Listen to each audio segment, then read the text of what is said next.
Ew, she's big. Ginger's a really big girl. There you go. Oh, you tangled yourself all up. Yeah, you did. She's nice size. She has a reduced pattern. She has a really unique pattern. But any chance I get, when it's nice out, I bring them back out because winters are long for them. So I let them get as much exercise as they can. I found that bringing them out, letting them get exercise, really heightens their feeding response, makes them stronger animals, and actually, I think it makes them a lot happier. It makes it a lot more tolerable for them to hang out in a cage or enclosure all the time with no activity in their lives. But I'm kind of making this video for Mary because it's been a topic with the zoos that there's no interaction between people and the animals, and it does make a big difference in the way they perceive people around them. Actually, I'm sure there's some that there are limitations to, but if done safely and supervised and monitored, I don't see why these animals can't bond with people. I would expect them to bond with the public per se as much as I would an experienced handler, but even if it's just an experienced person, it makes a difference in their lives. Uh-oh, what'd you find? Ginger is playing Cobra today. What'd you find?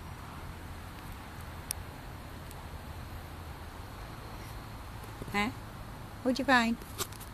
I had someone on YouTube ask me, why do snakes kill people? I think a better question would be, why do people kill snakes? Because people are the ones with all the intelligence, supposedly. Snakes don't bother anybody.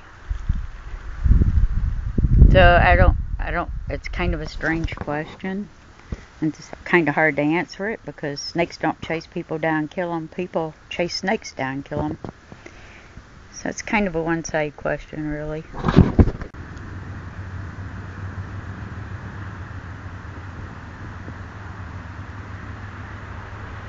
Back up in the air she goes.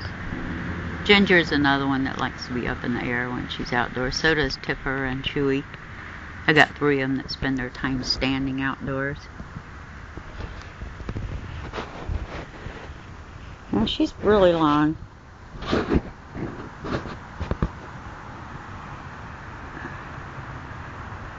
She can really squeeze too. You wouldn't think a snake this size has such a grip, but they really can squeeze on you. They don't mean you any harm, but it's just security, so they feel secure. It's just actions they take to feel secure. Where are you going?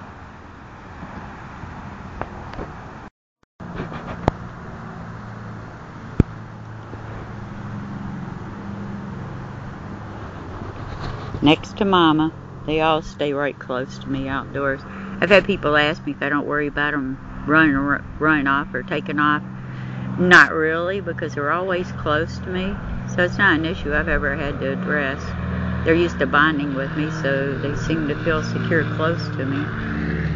So when they're outdoors, they stay within a reasonable distance toward me so they can get back to me if they feel threatened or anything. It's kind of a weird relationship, but they do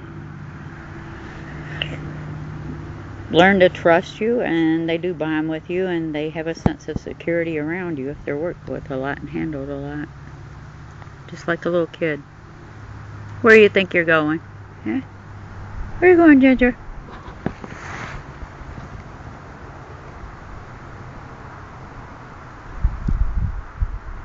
No tall grass. We don't do that. I don't allow my snakes out in tall grass.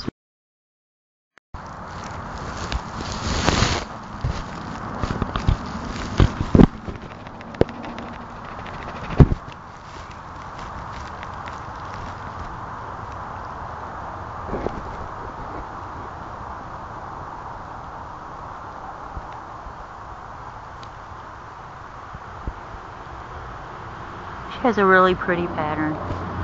She's exploring, but she's staying within range of her tote, which they do. You stay close to the things they're familiar with when they're outdoors.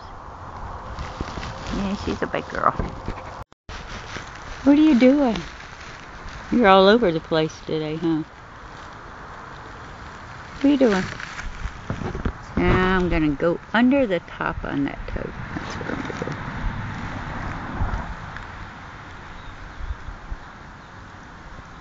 Hey, pretty girl.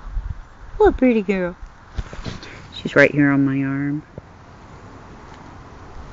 What? Insecure snakes.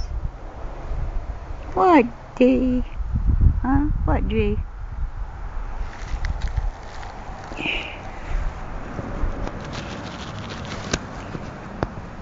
Where are you going? She's right up against my arm. And going up my shirt. No, you can't get in my shirt, silly.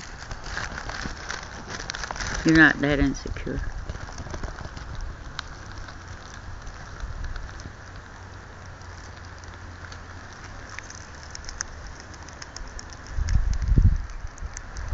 Oh, you're going to try going up the back of my shirt now? No, Ginger. That's not good.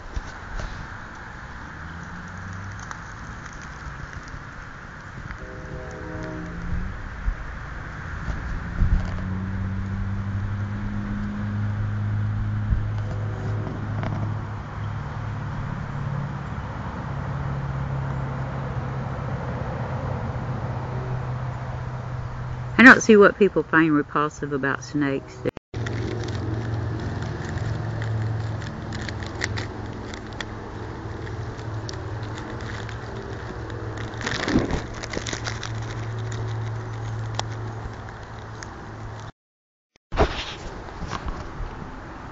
And she's like, I'm going to get in that tall grass whether you say I can or not. They're very headstrong animals, very determined. If they set their mind to something, or if they have a purpose, they'll keep trying and trying and trying until they accomplish it. Classic example, snakes that get out of their enclosures that are almost 100% foolproof, but if they're determined to get out, they will find a way out. Unless you've got it really secured like I have mine, because some of my snakes, this one in particular, has a reputation for getting out and getting in bed with me at night. Gonna get my lap. Nah. Here we go. Oh, you can't put your head through my key ring. That doesn't work.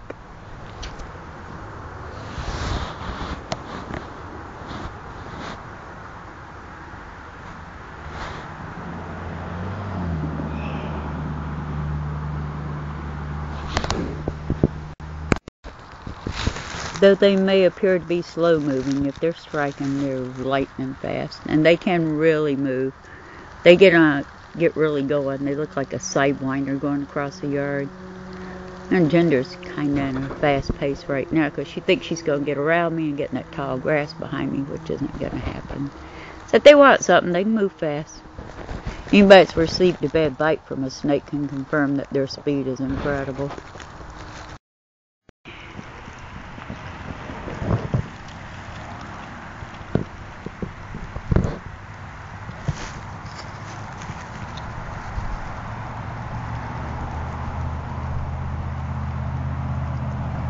She's hiding in my lap again. Lap snakes. Yep, I got a bunch of lap snakes in my house. Yeah, she's right up in my lap here. Lap snakes. You gonna go up and over now?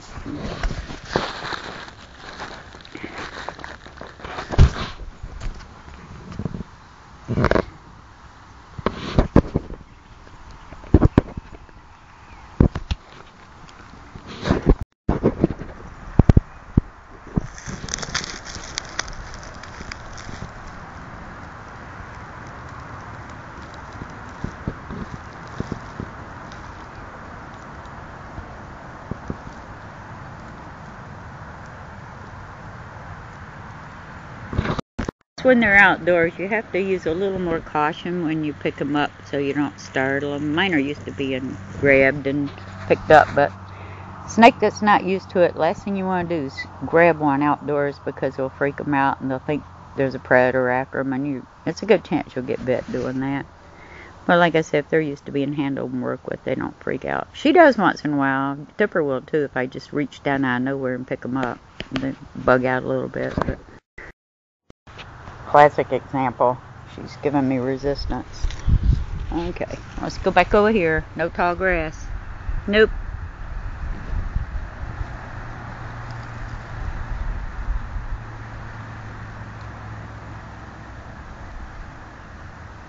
No tall grass for you.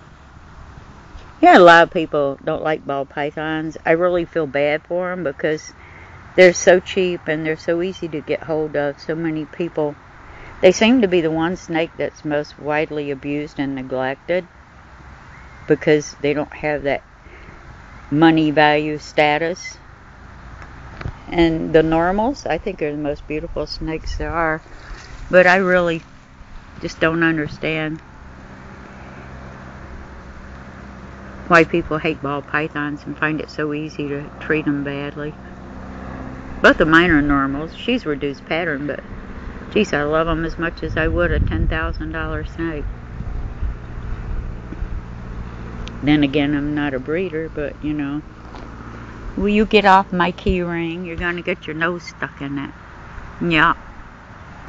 But I just love ball pythons. I think they're amazing animals. They're kind of picky about their eating sometimes, and they have bad sheds on occasion because they are lazy snakes pretty much.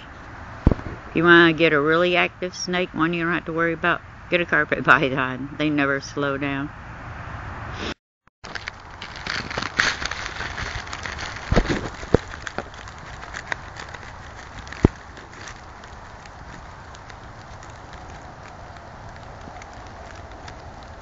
She's moving along pretty fast today because she's determined to get in that tall grass over there.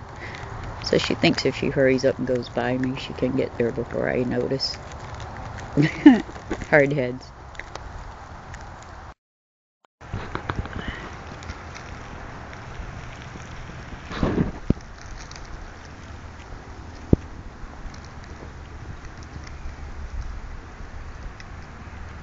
Love their body mechanics.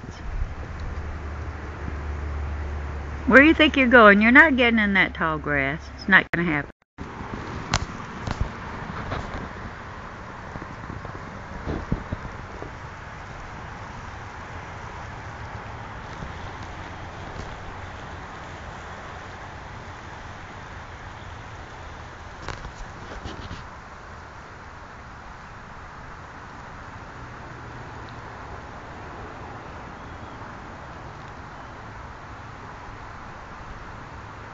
Yeah, if you learn to read a snake's body language, like right now, she's over here beside me where I'm casting a shadow, which means the sun's bothering her, even though it's not that hot today. They're smart enough to know when they're warm and to go to an area to cool off, and vice versa. But if you watch them outdoors, now she's hugging the shade right now around my body. That means the sun's too warm for her and it's bothering her. But they will let you know what they need. They do the same thing in an enclosure in a cage too. If they're too warm, they'll go to the cool end. And if they're cool, they'll go to the warm end. If you got one that's staying on your cool end all the time, then your highs are way too high for the snake in the enclosure. But all you gotta do is spend time with them and work with them and learn to read them, and they'll let you know what they need and what needs to be changed. You don't get a manual to learn that stuff. You can read care sheets, but the best way to learn is to pay attention to them and let them show you what they want. And they will. Where are you going? Sunshine! Tipper's getting ready to shed, so he's a little bit darker than Ginger. And he's got the round circles all over him, where she has only 2 on her whole body. So that's why she's a reduced pattern. But Tipper's a good boy too. He was in really bad shape when I got him. But he's turned out to be an awesome snake. And a big one. He's a big ball python. The hardest part bringing them outdoors is getting them to stay away from me and off me so I can film them, because they love to be on my lap or be close by me. But once in a while I'll look out. If I get up and walk away, they'll take off. That's about the only way I can get them off me, really, is to move away from them. But people find it strange and odd to believe, but they do sense the security of being with a handler if your handler works with them a lot. And they will not get out of range of me. No matter where I go, they'll follow me until they find me. So I don't concern myself with them taking off anywhere. Not at all. Never have had a problem with it. It may sound funny, but snakes know when you're doing something for them. They know when you're going out of your way to make their life a better quality of life for them. They say they're not intelligent animals, but they know the difference. It's outside.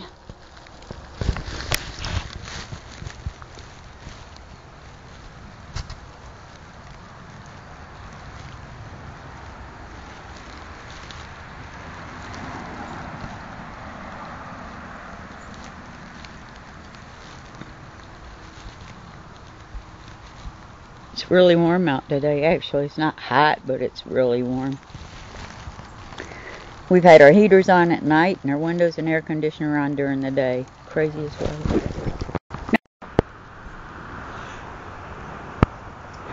You don't need to be on me all the time.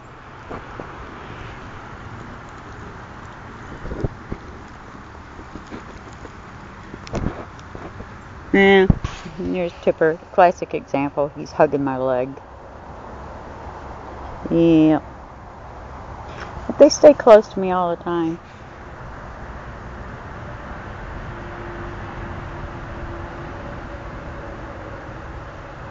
I kind of think it's a security thing.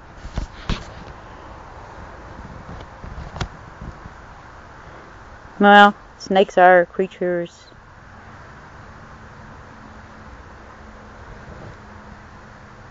that adapt to their environment. So anything they get used to is natural to them, of course. Something that they're not familiar with, it could be a threat to them in their eyes. But if they're used to it, it's not a threat to them. Where are you going?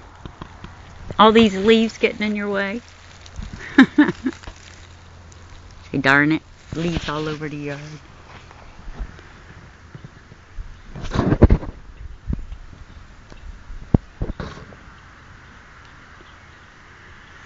You're back on my lap again. Every time I move, you're back on me. Shame on you. It's alright, I don't mind at all. It's a compliment. What? It's okay. It's alright. Yeah, you're okay.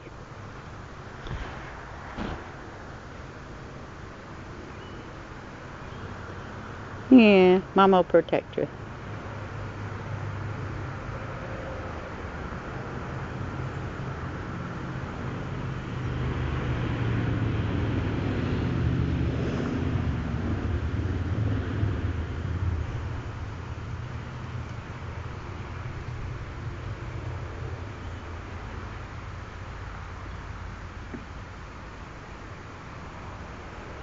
Snake hugs even.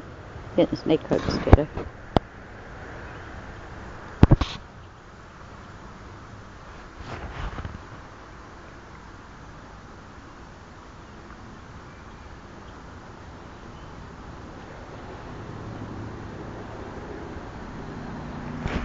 Where are you going? Huh? Come here. Nope, we're not going up. They love the tall grass. Their target is always getting out my tall grass behind me when I bring them out. But I don't allow them in it. So she just ruined my plans. She moved me. Yeah. That upset you? Nope, we're going to come back and get back on me again. Naturally. Mama upset you. I consider myself their mama because I am their caregiver. I didn't give birth to them by no means, but I consider them as big a responsibility as a child would be to me. Because you have that responsibility anytime you keep an animal in captivity. To maintain it, give it a proper home, give it good care, bond with it. So yeah, I consider myself their mama in that aspect. That I'm totally their caregiver. And I do everything for them that I would for my children, and that I have for my children. They depend on you for everything, really. Any animal you keep in captivity does. So I guess it makes you a parent of sorts.